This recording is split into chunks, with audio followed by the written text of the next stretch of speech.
like I say, from day one, sitting top of AI in and around Warwickshire and on Google, you can't argue. Considering when Sarah says, 6 months before, potentially before anything, literally within the first week, I've got one inquiry come through. Feel the rush, it's a gravity high. Talking tech as the planets fly. The upgrade zone, the show begins. Sit right back and let the future spin. All right, so Alex, pleasure to have you on the show. Pleasure to be here. Fantastic. So, you've got a bit of a story, right? You know, escaping somebody else's company, building your own business. It's a lot of, moving parts. So how do you find it so far? Tell us a bit about yourself, about your business, and how it actually, came to be. So basically, the origins of AM Joinery essentially started way back when, sort of the early years of my apprenticeship kind of thing. So this is going back about 17, 18 years ago now. It was sort of, probably even longer than that, probably during secondary school, to be fair. Sitting down with like the careers, like leader sort of thing, like what do you want to do, like when you leave school, etc., kind of thing. So I'll always remember sitting down with her at the time, like going over my predicted grades for my GCSEs and stuff like that, saying, I want to go into joinery and stuff. And basically she looked over my GCSEs predicted grades, and that is basically turned around and said, you should look at running your own joinery business and stuff. Okay. And I'll always remember me turning around and saying, that's potentially an option, like years and years down the line, not thinking anything of it. And I basically said, I want to obviously get to that point. I'd need to learn so much within the industry before I'm able to go ahead doing that sort of thing. Because, there is absolutely loads to learn and research and sort of get the grips with. Like even now I'm learning every day, like of how to run a business, how to do certain little things. I've been in the industry since I was 16, 18 years ago. So it's a long time coming, essentially. But so pretty much from that point, it was sort of always in the back of my mind like where I could potentially go, sort of thing. If I can just pause for a second there, because I'm really like pleasantly surprised that they would actually tell you that their advice is to start your own business. That's amazing. I've not heard anybody else say that. It's weird, but like I say, it's always something I remember. So whether that was sort of like the catalyst of going forward within my apprenticeship years and 6-7 years after that, during my first employment, it was like, actually, this could be something eventually go and do. So again, going through my apprenticeship years, of like essentially I did 4 years apprenticeship compared to 3. So it's a really, I won't say weird story, because it's like my journey, we like weird stories, life story as such. So I started my apprenticeship in 2008. Literally left secondary school in like May, June time, or whenever we generally leave school at that point. Literally walked out of school, walked into my apprenticeship where I also did my work experience. In that. And anyway, fast forward to September, started college at Leicester College at Freeman's Common, also known as like Southfields to sort of the older boys. Got it. Anyway, so we rebooked that holiday for like September that year, like end of September, sort of going into October. During that big family holiday as such, I lost my granddad over there. So, and he played a massive part in my life anyway. So unfortunately, we lost him a couple of days after going to Miami for a couple of days. Actually, no, the day after we got back from Miami. And that literally a couple of days before his birthday as well. So that was a a massive shock and blow. And then fast forward a little bit more, so sort of December 2010, 2 weeks before Christmas, I basically woke up middle of the night and screaming the house down in pain. And wow, obviously that was also the year swine flu was like going round as well. Fast forward a little bit because it'd be a long story. Basically, I was admitted to hospital drowning without knowing, essentially. So from the inside out of just pain, basically on my deathbed, twice over, essentially. And then again, I was 18, 19, fit and healthy, never done drugs, blah, blah, blah. Literally sorted that out, had 2 operations. Oh my goodness. My second operation, they found a blood clot near my heart. So was it some sort of an infection or what? Yeah, so essentially I had what is pretty much known as a pneumothorax. Okay. So obviously a collapsed lung, essentially, is the wider terms known for. I see. And basically I had a pus build up, basically crushing my lung. So, and I'm not exaggerating when I say this because a lot of people go, oh yeah, you're over exaggerating. Because honestly, I literally see my X-ray scans and my lung was like that. Wow. So, and that's no exaggeration whatsoever. So basically the pressure of the pus build up would fully crush my lung. So, and again, I was drowning without knowing, sort of thing. And then, like I say, 3 weeks after being admitted, I was having my second operation, found a blood clot near my heart. Thankfully, that was picked up, and I did have that second operation because I wasn't recovering as well as I should have been after my first one. So that raised some concerns at their end, I'm raised assuming. a lot of, I wouldn't say even raised concerns. It sort of put things into perspective for me. I see. As a very young person, at 18, 19 at that point. That's the last thing you expect at this point in your life, right? Quite literally, I'm very lucky to be here today because of all of this. Yeah. So essentially 2010 was like a really, really bad year for me. But then after I'd sort of got discharged because I was off work for half a year, I had to build my strength back up to go back into work for joinery because it is a very physical, of course it is, physically demanding job. Yep. Not just physically, but also mentally as well. And that. But so that sort of was one of the biggest defining moments in my life to then go, right, especially from a psychological point of view of life is too short, because I'd have been obviously probably 6 foot under the ground or however long before my parents, so it sort of put a lot of things into perspective. Are you the only child or you have some siblings? So I'm the eldest of 4. Oh, okay. So one brother who's the next oldest and then 2 younger sisters. Oh, wow. So big family. It really put a lot of things into perspective for me. I can imagine. And then what a story. Yeah. So obviously I used to cycle to work back then, day in, day out. So I did the Sky Ride with a couple of mates because I used to do it with my granddad before obviously all of this had kicked off in 2010. Yep. So a bit of almost like a remembrance as well of him. And then got talking to who is now a very good friend of mine, a good mate.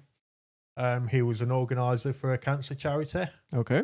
And so we were doing organising charity rides, and it weren't just sort of one in and around Leicester or the UK or so. It was the one that I originally joined was sort of cycle around Castle Donington racetrack.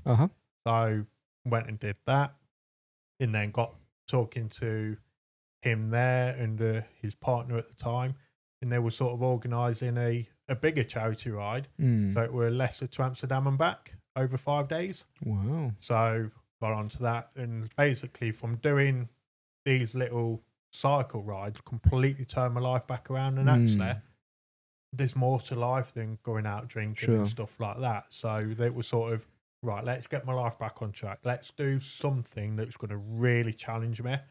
So it gave you kind of a purpose, didn't it? Yeah, it completely gave me a purpose of in life, and it sort of helped within my joinery career as well. I see. And sort of like from that, he organised the second one, sort of, we call it the Italian job. Okay. That's what it was advertised at. So it was Geneva to Milan over 4 days. Sounds good. But instead of being sort of a participant within that ride, he wanted me as a support rider. So sort of where the team management comes into play with obviously running a business, and throughout the years of my training and learning, this really played a vital role within that. So again, with the Geneva to Milan ride over 4 days through the Swiss Alps and everything, obviously looking after a group of 10 to 12 other cyclists, you know, I've got to get them from Geneva to the centre of Milan in one piece, you know. Of course. It's long days of... And on Italian roads, it can be a challenge. Not only that, like going through the Swiss Alps as well. You know, of course, yeah. Everyone's going to be strung out. Got to make sure every rider gets to the top of the mountain. Sure. And then back down the mountain again, you know. All of them sort of things is a very key role in team management. Stuff like that really puts team leadership into full seriousness mode and go, right, actually, this is such a big job. And like obviously transferring them skills into business now, it's like actually anything can happen. Sure. You know, you can have all the safety protocols in place. Yeah. Now that we're touching closer, you know, the subject of the business itself, you know, that's a good and useful sort of, you know, hints Life and lesson, tips. Exactly. But, you know, hints and tips wise, you know, for anybody listening, do you have any specific questions that you run with your potential clients and prospects to pick up any risks that, you know, oh, this might be a tricky client? What tells you that usually? To be fair, there's no, for me personally, obviously every business and startup business is different. They have their own different protocols and that. Yep. Obviously, for me, if dealing with old clients as such, you can just pick up. Yep. There's not really, you don't need to ask specific questions or. So it's an intuition kind of thing? Yeah, it's more of an intuition and how they talk and they ask questions as such. Okay. You know, so a lot of the time I always go obviously to a client's house or property or whatever. Yep. Obviously we'll go over it.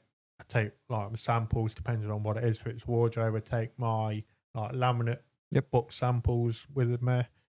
And we measure up, go over a couple of ideas. What do you want incorporating? Blah, blah, blah. Yep.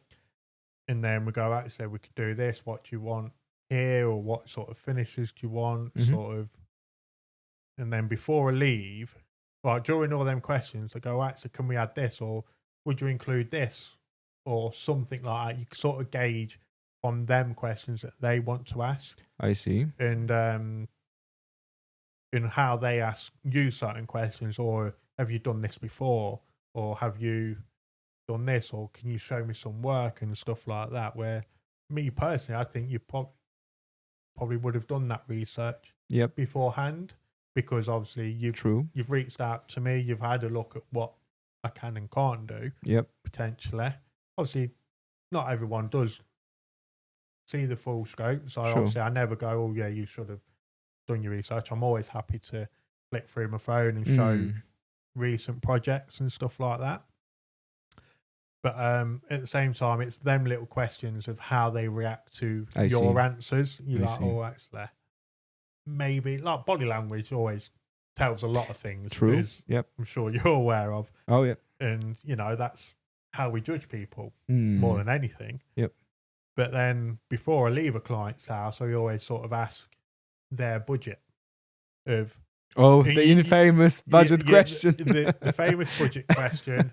But I always try and put their mind at ease as well, because I always try and work with people's budgets as physically as much as possible. Yep. Not always the case, as I'm sure you're aware. Of course. But, you know, obviously with cost of materials nowadays and obviously cost of living going up and everything like that, which we all know is not great at the moment. True. But, I try and work to people's budgets because I don't want to go to a client and go, look, it's going to be X amount. I don't want to look greedy. I want a fair price for them, fair price for me that works for both. And by me asking that question of what is your budget, if you have one, it gives me more of an insight of who they are as a person, not necessarily just for what you're expecting to pay sort of thing. Sure. Because again, it's not always the case of keeping to a budget. It's okay, it's going to be this, but I know from what they're expecting, actually, we can use this material, or actually, if your budget's higher than what I'd have thought it might have been, actually, we can get it closer to what you actually want, or even exceed what you want, sort of thing. Whereas, let's for argument's sake, if they want a single wardrobe and they've got a budget of £500 or something like that, it's probably not doable by the time you've put all labour costs on top. Like material itself, right? You're probably looking at a couple £100, depending on the actual layout, with all your ironmongery and stuff. That might be a bit too excessive, to be fair, but by the time you've done a day on site, a fitting, a day in the workshop, or however long it takes, depending on the complexity of the job. Before you know it, you've exceeded that £500. But then to bring the cost as much as low, it's probably just like an MDF wardrobe that the client paints or something like that. Depending on what's what. And even with MDF, you can go like creative side with all those colored ones, Velcro mat, I think it's called. They are really nice materials, aren't they? So, and they are expensive. Again, sort of, that gives me an idea of their budget and what materials we can and can't use. So I have like a baseline of MR MDF as my bottom line, is like my cheap and cheerful sort of thing. But then my ironmongery, my bottom line for that is soft close hinges, like Blum hinges, quality hinges, draw runners, soft closing, expensive, but the quality, and it makes a difference, doesn't it? So I always try and provide the quality for my clients rather than quantity. Like, don't get me wrong, I could drop my prices even further, but I don't want to be known for cheap and cheerful that's going to get ruined within a couple of months. At this point, it's race to the bottom, isn't it? Because you're competing just on price with everybody else. You hear it so much on Facebook, videos, reels, whatever. It is literally a race to the bottom. And it's like... It's pointless. It is pointless. There's no point being in business. Exactly. You mentioned, you use the word greed at some point, right? But I even, go as far as saying, like, it's not necessarily greed, but you're taking care of the client better at that point, because you don't have to rush things to make sure that you just finish it as soon as. The problem we have nowadays, and I'm experiencing more and more, because I get a lot of like quotes rejected or declined, is probably the better word to use. Is people always say, like, sorry, it's too far, too much. It's not, we thought it'd be a lot less or whatever. But then sometimes you hear the stories of clients turning around and messaging the tradesperson of going, oh, you're just greedy, or I can go and get it for this price by John down the road, or so just whatever. Do it. Go and do it then. But at the end of the day, the quality isn't going to be the same. And okay, fine, my price isn't the cheapest, I'll admit that. But I know what I'm providing. I know you're going to get quality. I try and provide products and furniture, whatever, that's going to outlast. Well, the stuff that you showed me, I mean, it speaks quality. You see a photo and instantly you know that it's not somebody who, I started yesterday. It's, proper, quality stuff. So it makes sense. I think a lot of expectations nowadays is from the like social media, of course, and people doing like DIYers and stuff like that. Oh yeah, we go and pick all this material off the shelf for 30-40 quid. You know? But stuff like this happens like once in 100. And you see these ideas online, and so that's really good. Like, I want that in my house or whatever.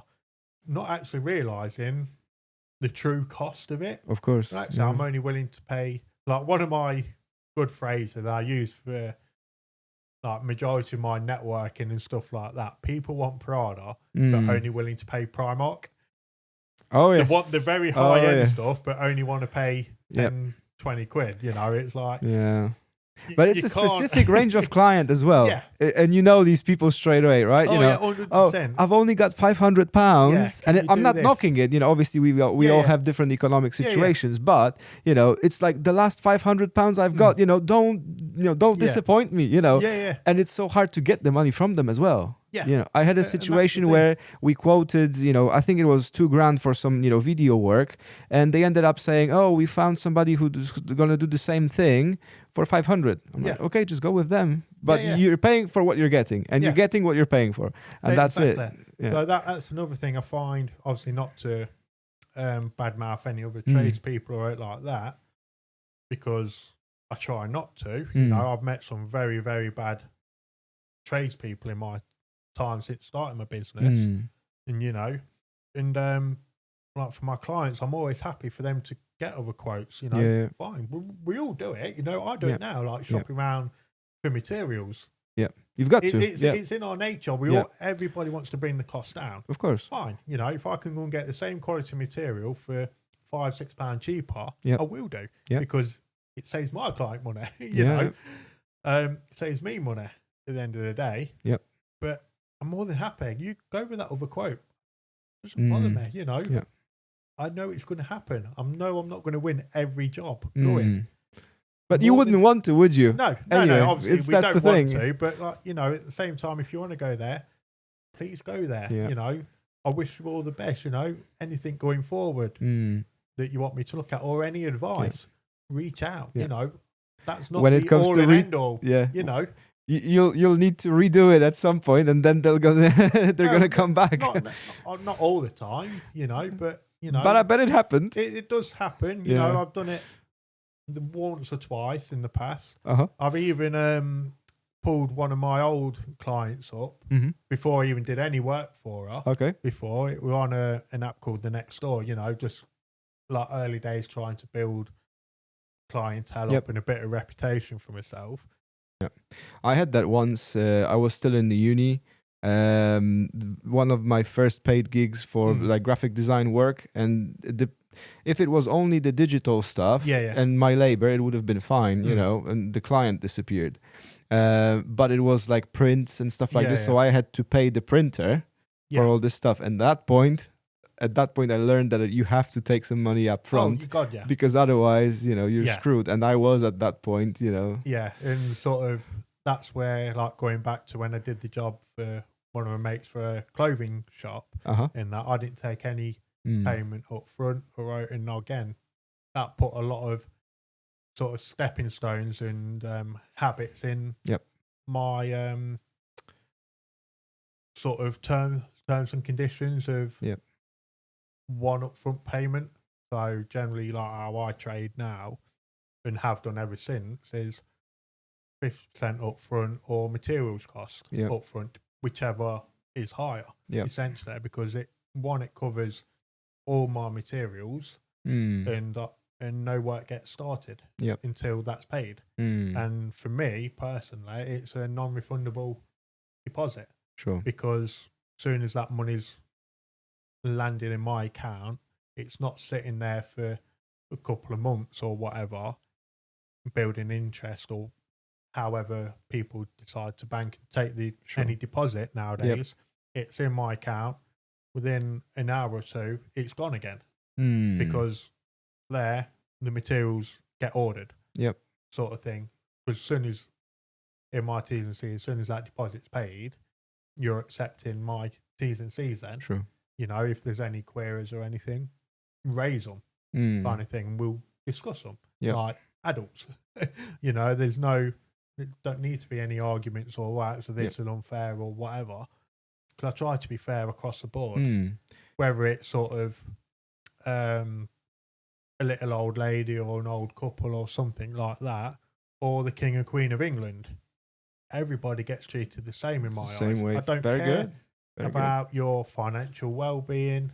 whether you're struggling a little bit, as harsh as that sounds, or you're a very affluent person. Everybody gets the same treatment. But you're dealing with adults, so they should know if they are able to afford it or not. So don't get me wrong. I try and the elderly and retired people. I try and help them out a lot more than sort of other people, because obviously they've not got a lot of money. I do try and do little things for all my clients within reason. But at the same time, I try and do more than what I originally quoted for. So if it's just putting a picture up here or something, it's 5-10 minute job. Just do it. Because that's what you're going to be remembered for. Absolutely. 100%. Not the actual job that you've just done. It'll be them small extras that you don't charge for. Over deliver kind of mentality, isn't it? I always try and over deliver. If I see something wrong within a project, I'll talk to my client about it there and then. Not, I'll do this, try and get over it, because you could have further issues. And if you just talk to your clients, you can get over it together. Or actually say, look, I've come across this. It's probably going to cost this much extra. How do you want to go about it? Do you want to go ahead, or you want to do something different? But I give them a few options. I think about it before I go to them and go, actually, we can do this, or we can do this. Generally, they say, how much more would it cost? If it's a small thing, I'll just say nothing, I'll sort it, but I just want you to be aware of what the issue is. It's a good way of doing it. Things. 100%. Because it's always the case that you'll go to do it and they walk in the room and go, what are you doing? This wasn't a part of the original quote. And it's like, no, it wasn't. It's not going to cost you anymore, but this is why it's, I find it's better to be clear before you do anything and go, actually, for this reason or this issue, we need to do this and this. But it will change this and this. So it's sort of... So, in my world, it's called scope creep, when it comes to projects and stuff like this. And, depending on the size of it, we would also either mention it like when we notice something that's okay, but by the way, we need to do this first, because otherwise it's not going to work. Can't get to... Exactly. Or at the end, if it was small enough to for us to just absorb the cost of time or whatever. So, it's very similar principle, and they always appreciate it. Because if you just leave it and never mention it, they will not realize that you've actually provided them some extra value. Oh God, So just But again, it's that's what they'll know you for. Exactly. It's not the finished product. As the old saying is, you'll have 1 million good reviews. You'll have one bad review, and people will go off that one bad review than 1 million good reviews, and it's that one tiny little thing that makes or breaks you, essentially. Absolutely. And so, especially now, everybody buys based on reviews. It's a thing, isn't it? So one bad one could really affect your business. As the saying goes, like, people buy from people. And that's what it is. So when you tell them that I've sorted this by the way, I didn't have to, but it's kind of best practice to do that, and it doesn't change the price. I mean, who wouldn't appreciate that, right? It's essentially, and that's how it is. And also the tiny details that people might not notice straight away. So for like one project I did when I was first starting out as a joiner, my joinery business and that, I did some stair cladding, like wall paneling, going up the stairs in the hallway, upstairs landing and stuff.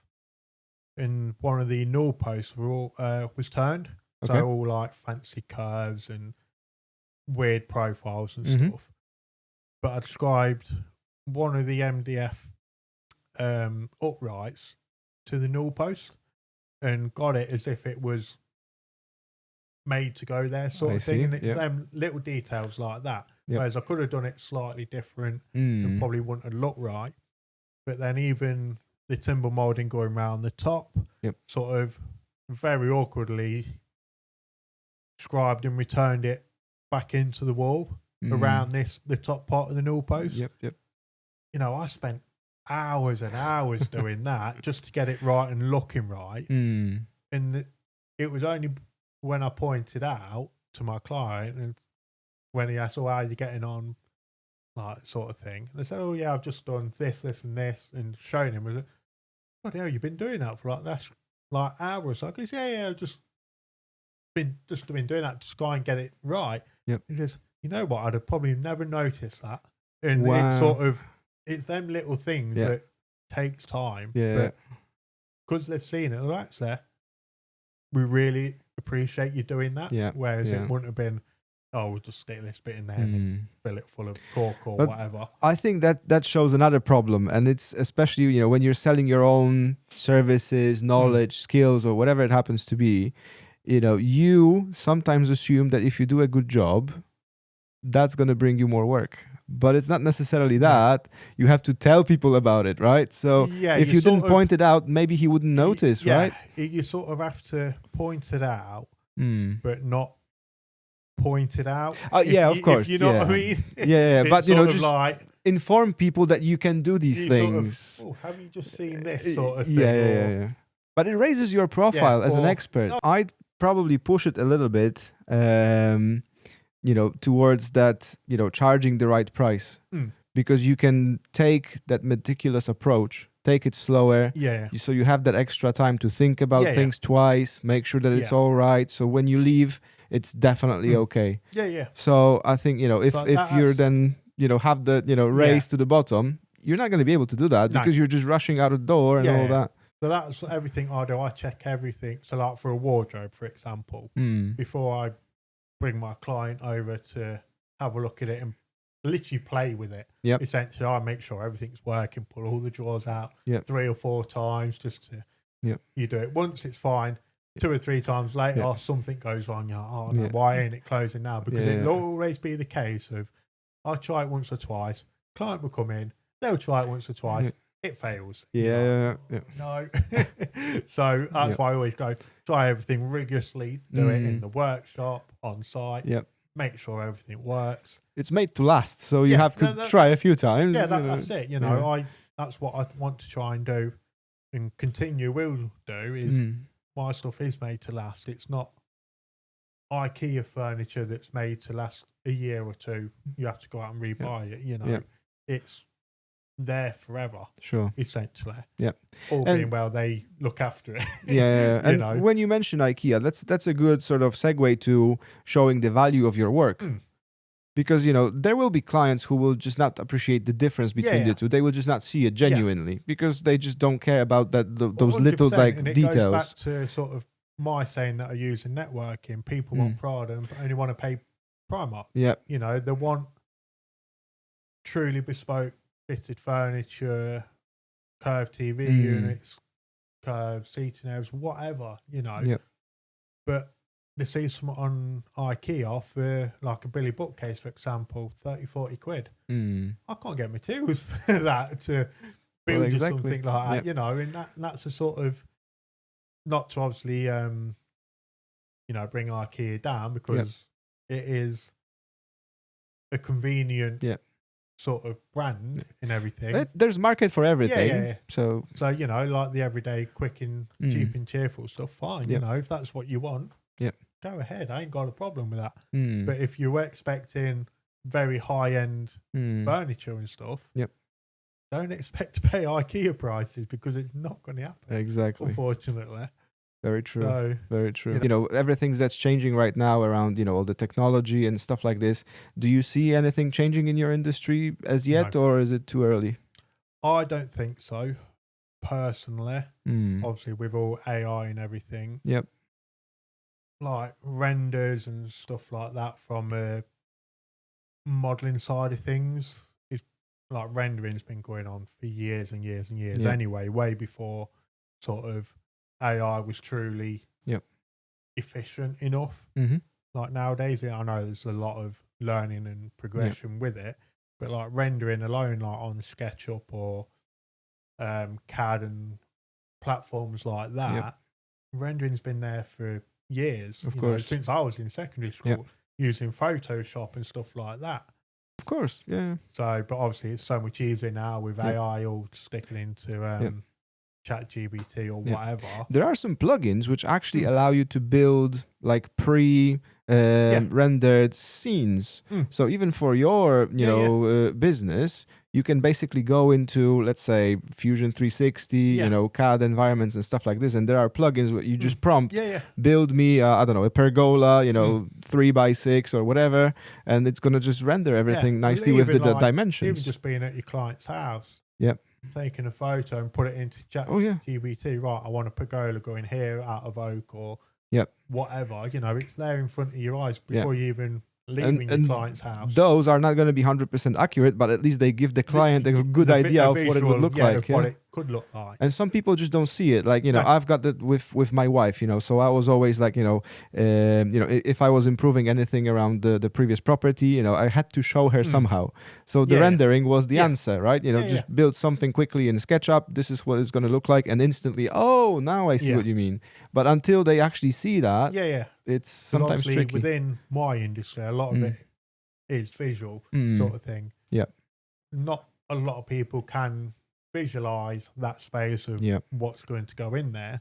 Thankfully for my training as an apprentice and sort of from the manufacturing side of my training, I was always taught visual the end product and work backwards. I see. Even though you're not got a full finished product there to work backwards, but it's how do you get to that end product to work backwards? Now you know how to build it. Sort of thing. Right, okay, that's got to go in there at that point, this has got to go in there. And it just makes your building, your manufacturing process so much easier. Okay, I need to do this, I need to do that. So there's possibly a potential issue here. How do I get over that, or how do I do that before that? And then get the next bit in. Right, it's stuff like that. You see so many more issues that way, in my opinion, to be able to go back and say this and this and this will work, but actually I need to get this in before doing that to get that. Yeah, there's got to be like a sequence of moves. In my time during full-time employment, I've noticed a lot of what are so-called joiners that have come from a completely different background that have just fluked the way within the industry, and they've just built something and not thought, actually, I need to do this. So they've had to dismantle a big section of a project just to get this one piece in and then rebuild it. And it's like, it's the most obvious thing that you could have come across, but I've picked that up way before you have or something. And it's them sort of just because you had an actual experience and exposure to doing it prior. So and there are so many things. I notice it as well. Yeah, I know obviously it does come down to experience and stuff like that. But, even experience doesn't always see everything. There's times where I've missed something. I'm like, why didn't I pick this up or whatever? But it's eliminating as much of that as possible. But then, like say, from a visual point of view, if like modeling something, I can walk into a client's house and go, see a space. So like for here, if a client wanted a built-in wardrobe or something, I can visualize the end product and sort of how it wants to be. But they've sort of seen an image online and go, actually, this might work there. But I'm looking at, actually, it probably won't work there because of X, Y, and Z. But they can't visualize that. So that's where when I come to modeling, like any project that needs modeling, and go, I pick up all the little bits that can't be done or whatever, and then I send it to them, and that's when they go, well, actually, I can now visualize it properly. Sure. But I also put a bit of a description of going, we can do this, but we can't do that, or we can't do that. But actually, why don't we put that here and change it this way? They still get the same, pretty much the same end product. But it might be just slightly different. But it's still to their specification. So it's sort of that give and take of what we can and can't do with certain projects. I see. We've touched on the technology a little bit, so I wanted to dig in a little bit more, because obviously you're running your business for a while now.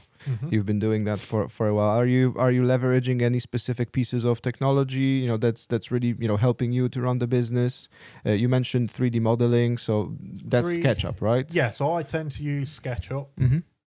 more on the free package platform because I'm not at the stage where I can warrant sort of like the pro package or any other sort of package. So SketchUp for me, self-taught on it and everything.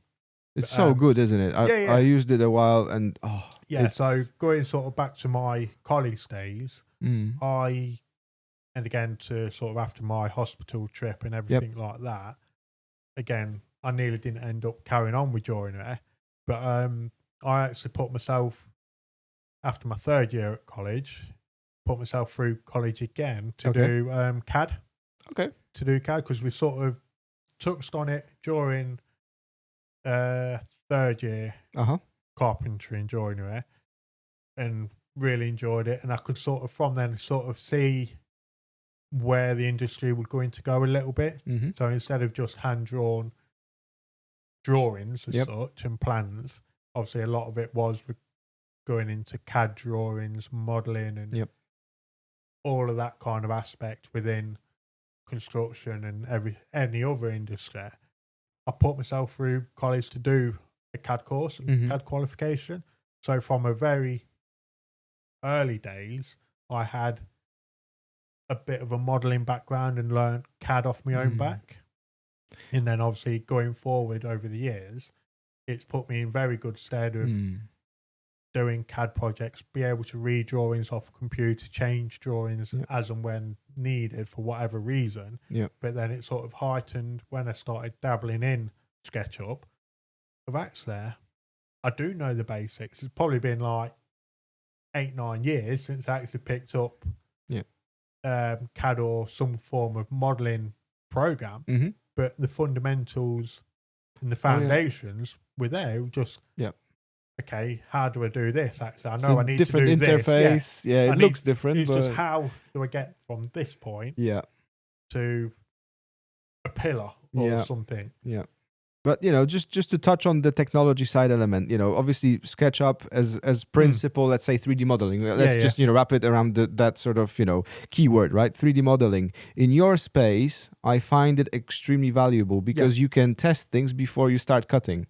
And once you've cut something, there's no going back. No. So if you've done a mistake at that point, that's cost of material, isn't it? Yeah. As the old saying is, measure twice, cut once. 100%. 100%. Yeah. And it's one thing like SketchUp or CAD, for example, you can draw everything up there and pick all your sizes off that as well. So you can use that to create your cutting lists. Obviously, it's not always the case when you come to building it because you put an 18mm division in there, and for argument's sake, you use veneered MDF or something. It's actually 90mm, so the sizes will differ ever so slightly. Same with ply; it's not always 18mm. It can be slightly bigger or slightly smaller. But at least it gives you the very basics of this is how it is. It works in a digital platform, but it doesn't always necessarily work. In reality, so you have to have that tolerance in mind. You need a little bit of tolerance. In some areas, like for like scribes and stuff. That's why a lot of people put scribes in because they'll build a wardrobe, for instance, and built it in an alcove again for like what you've got here, but allow 50mm scribes all the way around because the wall's never straight. True. The back wall's never I found straight. The hard way. So like incorporating scribes allows you to get over any imperfections within walls and stuff like that. So even though you probably lose 100mm in storage space, but it looks aesthetically pleasing. And obviously CAD, SketchUp or any other modeling platforms or design platforms doesn't pick any of that up because you're telling that you've got an opening of say 2.4 meters or whatever. You draw it on there, it's going to be absolutely 100% straight.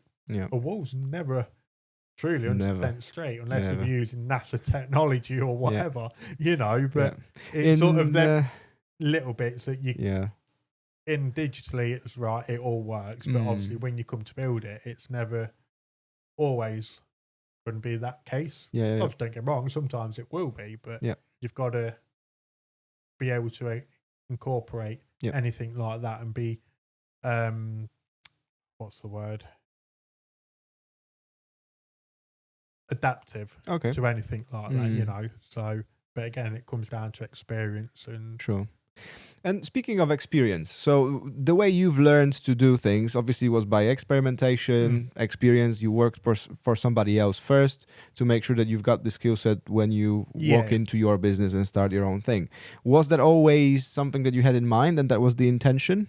So eventually you're going to move out of somebody else's business and you're going to be doing your own thing? Or did it happen like, you know, somewhere along the way? It was, so again, going back to my first ever job, where I was there for 8-9 years, an apprenticeship, and then obviously 5 years later of being full-time employed. Yes. It wasn't really something back then I was sort of looking into.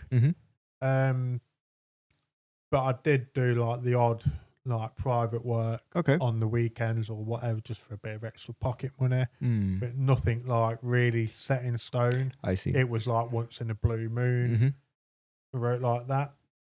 But for me, because I'm quite a fidgety, very creative mindset, it's always I've always been one of them where I'll see a space for myself and actually, I want to do this, I want to do that, or got it.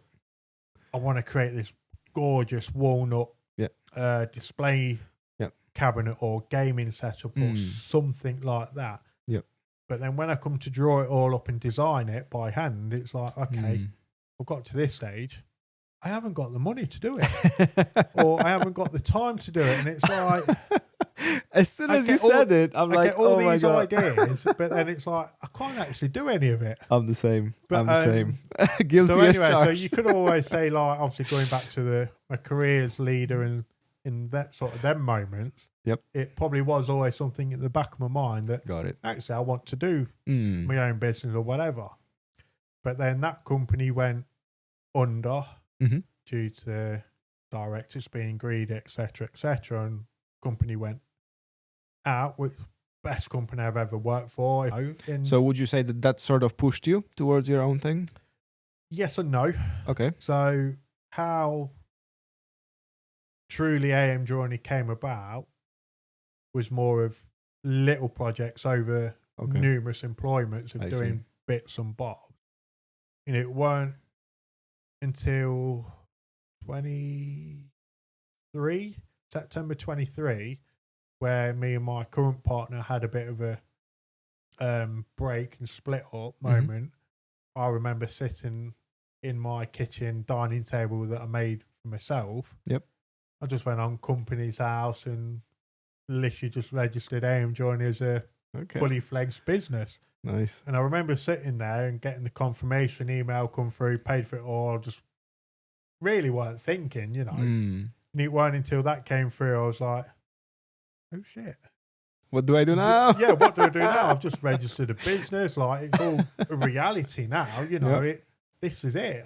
I've got to make it work. I'm like, oh bugger, I've got to do my taxes at the end of the year and this, that, and the other. And I'm like, it really hit home, you know. It was like, it's happening. Like, it's happening, but it weren't like something. Oh yeah, I'm gonna do it. Like, I hadn't really planned for anything. It was just a spur of the moment thing. Actually, you know what? I've done this in the past. I've done this.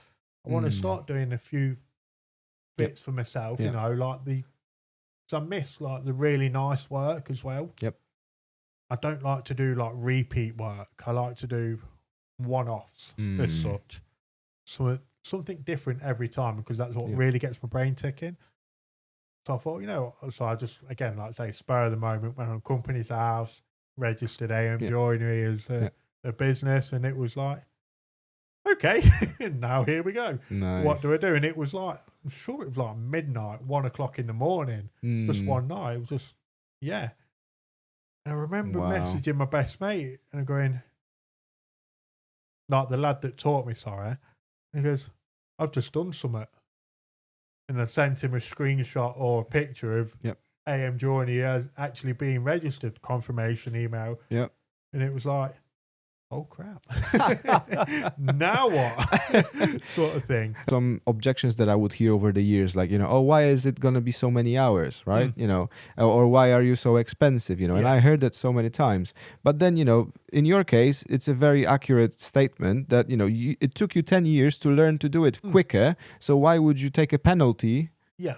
Because you can do it quicker, but it took you 10 years to get there, right? So somebody's paying you for all that experience that you've accumulated, the knowledge, the know-how, the mindset as well, because you're making sure that you're doing the right job, and doing it well. Years of learning your craft. Yeah. It's sort of like every now and then I see a little like post on Facebook that comes up of like a really, really old boy, like old school mechanical, whatever. Yeah. And this business, like a huge, like motor generator, whatever it is, gets broken down, blah, blah, blah. They've had so many people coming out that can't work out what's going wrong. He charged them like, I don't know, 10 grand or whatever to fix it. All he did was come out with a hammer and tap it in one spot. Sorted. I think I heard it somewhere. And then the question, why is it 10 grand? You were there for like 5 minutes and just gone like that and sorted it. Well, it's like 20 quid for the hammer and then 9,980 quid for the experience, and that's what you're paying for. You're not paying for that job, you're paying for years and years of experience. But he, like say, with that story, he was the only one that knows how to fix it. Who knew where to tap. Well, that's it. It's. I really wanted to dive in a little deeper on the tech side, just to understand, what helps you to run the business. You've touched on the 3D modeling. Obviously, that's a big part of what you do, and that helps you to be efficient with what you do. But then, is there anything else that comes useful? Maybe something on the costing side, that you would be leveraging. Maybe some clever spreadsheets, or maybe a system. What do you sort of leverage for those? Any sort of like invoicing, costing, a rate like that, obviously with making tax digital and all that sort of thing. It's finally coming, isn't it? Yeah, unfortunately. But so obviously with my accounting, I just use FreeAgent through NatWest and that. Okay. Again, free, thankfully. Other than that, that's more down to my accountant sort of thing. I do my own sort of bookkeeping with my receipts and everything. He does everything else, so I don't. That's all outsourced. Anyway, I know him very well because I've known him since primary school, if not nursery. Okay. So I basically grew up with him as such through all my school life in that. So very good friend of mine. But aside from that, for all my main suppliers, just all in an Excel spreadsheet. Sat in Starbucks one day, just right. I've got inquiry about, let's just say, some MRMDF or a bit of oak or whatever. Get the cost for it. Put it all. Draw up a table for that supplier, what material it is, dimension, size, whatever, and then price per unit or per meter, depending on what it is. And then VAT, and then total. I see. And then so basically for everything, put it all down, put the size in, put the initial figure, put then the formula in the background for the VAT. And then the formula for price per unit plus the VAT, blah, blah, blah. Got it. And then the total at the very bottom of. Got it. So for that one, you don't need to have a specific like app or anything like that. That's good. Whatever works for you. You can do. But in your case, it just works without it. In my case, being a small business, I don't need to. Like my first company I worked for, that's how they did it. I see. There probably wasn't really anything back then that was able to do that. But I remember going into my manager's office at that time to get a job or to query about something on a job, and he'll have the spreadsheet up costing a project up. Got it. I want 3 sheets of this in that column, right? Okay, that times that is that price for it, and then puts everything in at the very bottom. That's the total of all your materials or whatever, and that's essentially how I've done mine. So it's a quick and easy sort of thing. But I know there's within my network, I met a guy through networking that he's sort of trying to create a platform where Yes. you can anywhere, like a mobile app or on your laptop, PC, whatever, Yes. where you can inquire to your usual suppliers and go, oh, Okay. can you give me a cost for X, Y, and Z? And then it will all just create its own spreadsheet platform, whatever, and all up to date costs on there. Very good. But you still have to do a bit of, of course, sort of inquiring, but it's all done there. That sounds very useful, to be fair. And if you could link, in your case, if you could link this with your 3D model and bill of materials that you can generate from there. Oh, I need 5 lengths of, let's say, 2 meters for this, blah, blah, blah. Yeah. And if that two can be connected, then, it's totally off your sort of hands. You just click, done. You've got the pricing. That's useful. Because at some point, I want to outsource all of that anyway. Okay. So I'm not having to do sort of the invoicing and ringing around suppliers or emailing suppliers. It will all be outsourced for a VA. Yep. So that's what she'll be doing, because I've sort of in talks with a young girl out in Derby. That was one of my questions, actually. What do you think of virtual assistants? Because now you're running everything solo. And I am also exploring these options. I'm in conversations with 3 different VAs, sorry. And I was just thinking, what your thoughts are on the thing. I think it's beneficial. Okay. But obviously, like anything, it's all an additional overhead cost to cover. Of course, yeah. So, so like for me personally, with the VA that I'm wanting to bring on board, I'll have everything for her. It'll be her own email address under AM Joinery and stuff. So obviously when inquiring anything on my behalf, everything will be done through that. Yep. Obviously she'll have access to my accounting software, because she'll need to do all my invoicing and quotes and everything. She'll have access to my Excel spreadsheet with all material costs, etc., etc. And then she'll do all of that for me. So I think it's very beneficial, especially like myself being a one-man band at the moment. Yep. Everything's manufacture, site visits and quoting, designing, whatever, there's a lot of work. So outsourcing a huge part of the business would be beneficial. But obviously it's then an additional cost where I need that work to be able to, of course, sort of cover her costs a little bit. But that's a similar way how I think about it. As soon as I will be able to, I want to offload certain things. So it's off of my plate, and I can free up the time to actually focus on building that business and growing. So I think there's a lot of it's potential in that. Of just focusing on other aspects of the business. It's also having that free time with family. Of course, yeah. Free time for yourself to, I don't know, go down the gym, go for a walk, or take the dog out, or something. 100%. Like, just giving yourself that little bit more free time, more than anything. And that's one thing I'm struggling a lot at the moment, is I'm pretty much working 24/7. Wow. Most weekends at the moment, most late nights. I'm sure you do yourself. Oh yes. But you've got to also think you can't neglect home life. And that's True. what I keep getting told from my business coach, have a day off here and there. I'm like, I can't, because I need to get this done, or I need to get that done, and bits and bobs like that. But it's getting to the point where I can start outsourcing somewhat comfortably, but also not be spending too much where you're going to run the business into the ground. Sure. So it's sort of that fine line of, when do I outsource this, or when can I outsource this, or when do I bring you on board before you, or who's going to be more beneficial right now to take a huge workload off my back. Of course.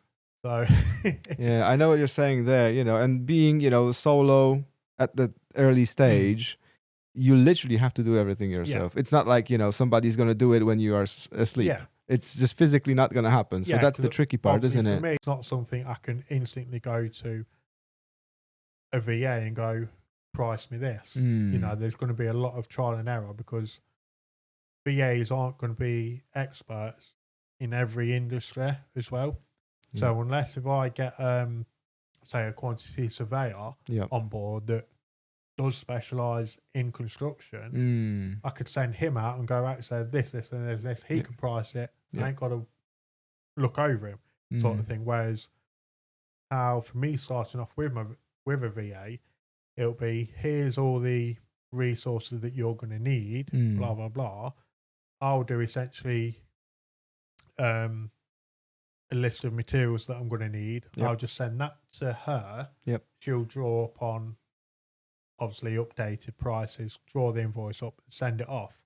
So that will reduce my time in for a couple of hours, but I'll be initially doing still a lot of the planning beforehand before she can do anything else. But then she takes over and deals with that kind of thing.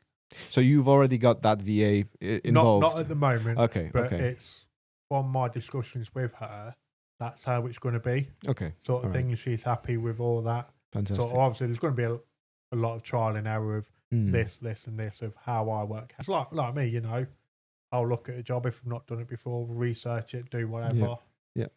What's needed. Well, you wouldn't walk in blindly, right? You know, of course. No. So I've got a couple of questions because, you know, I've also got the paid community, and I allow my sort of members, you know, to ask the questions to the guest. So, you know, one of them is, you know, you being a perfect sort of example of brick and mortar business, where you're obviously having those, you know, jobs where you actually physically have to, you know, be involved, etc. You know, what would you say is the worst sort of time waster? You know, because you've already been doing it for a while now, so you would see a clear sort of, you know, picture of where your time is fleeting most.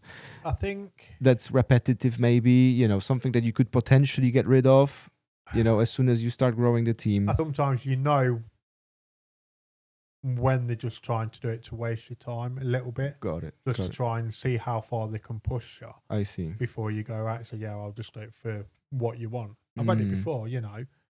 I went and priced up a full house fit of 3 or 4 built-in wardrobes, all different setups, a massive L-shaped storage unit that was like, I think, 1.5 meters on the return, under a stairway, and then 4 meters long in and out, like a massive L shape, sort of thing like that. All different setups, hanging rails, drawers, blah blah blah. 2 solid oak bed frames were wanted to be manufactured. And then like a few other bits and bobs around the house. I priced that at just over 36 grand. They had 2 other companies that had priced at 11 and 12 grand. Wow. That's a bit of a difference. There's a massive difference. Wow. But when I asked them and said, can I see what they've quoted you for? Like, just out of curiosity from my own research. And he was a bit, I wouldn't say arrogant, but sort of telling me how to do my job.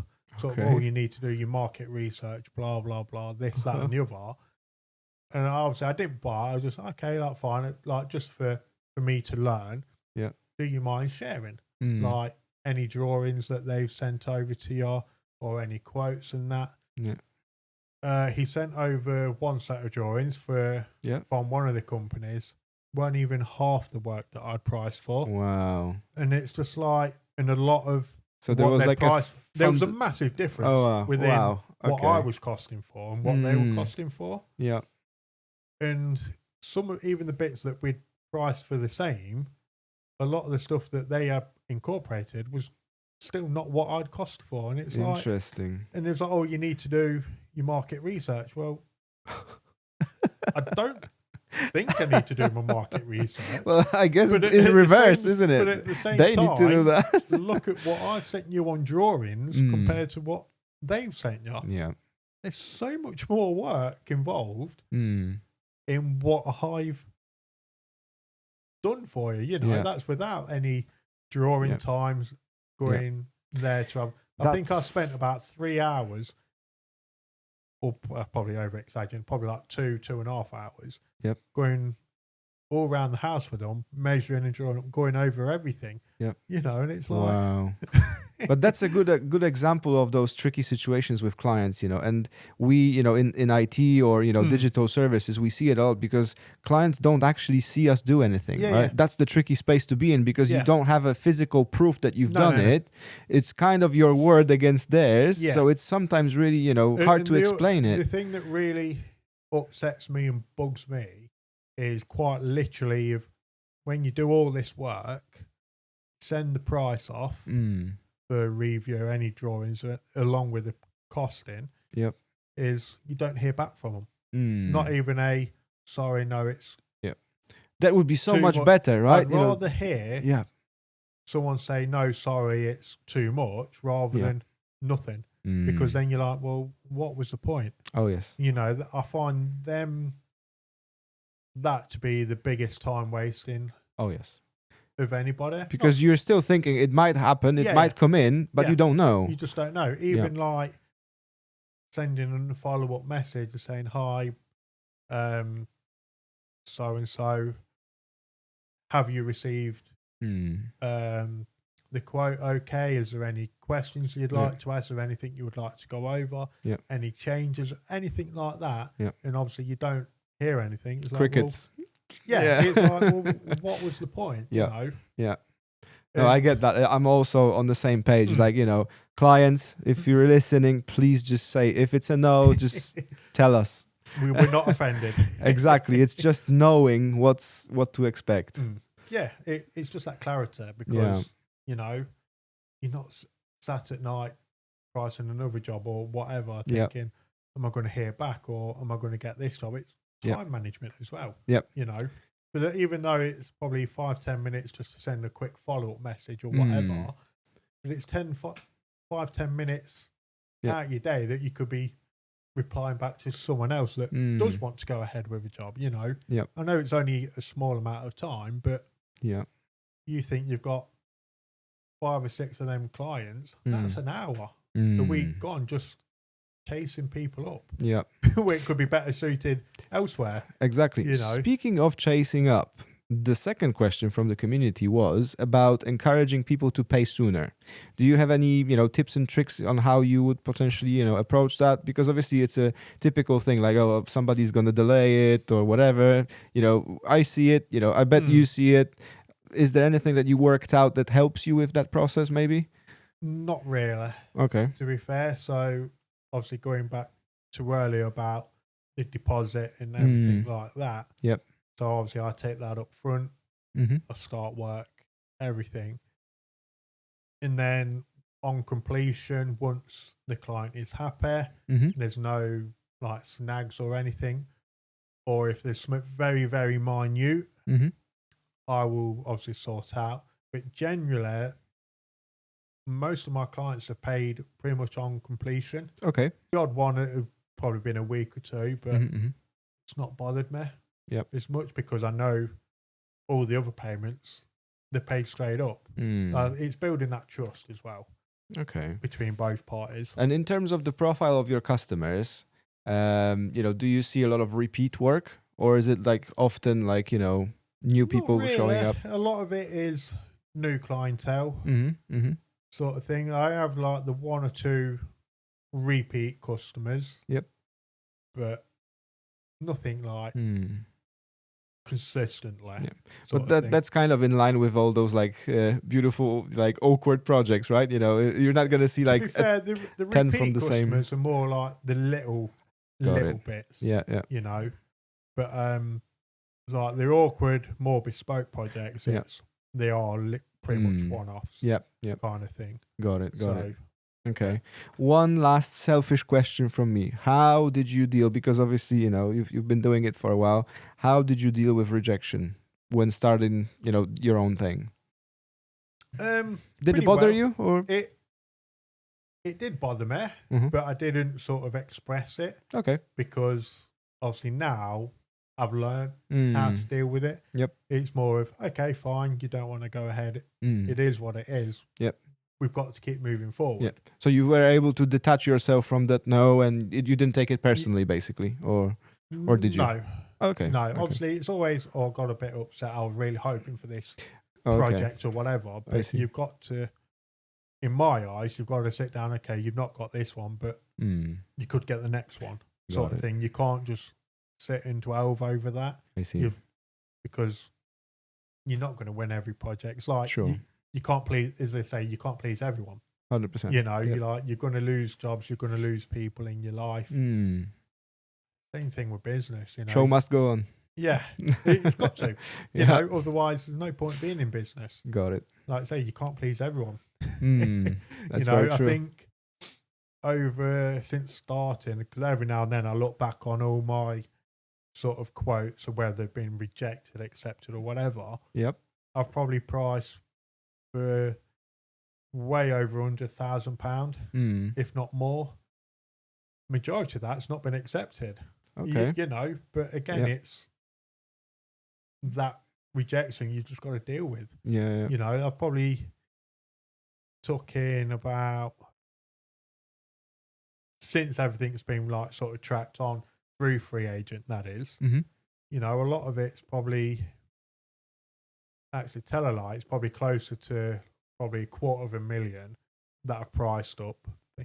But I've probably only taken over the couple of years, even with full-time employment, probably 100,000, something like that. Got it. Out of all that work. Maybe a bit less, bit more, I don't know. But again, you know, you're going to get, starting a business, especially in my experience, you're going to get a lot of rejections because of price. Yep. Until you become more established and well known, that's when it starts to flip the other way. So I think at the minute it's sort of 50-50 of what's going to be accepted and what's not going to be accepted. Whereas before it was probably more like 70-30, 80-20 or something on that ballpark. I'm probably quite 50-50 at the moment. But it's just getting it the other way of trying to be more of 70-30 being accepted or 80-20 or whatever, you know. Because again, you're never always going to get every job. Well, of course. And you wouldn't want to really, because sometimes you might, you know, actually shoot yourself in the foot if you accept everything and you just can't cope with the workload then.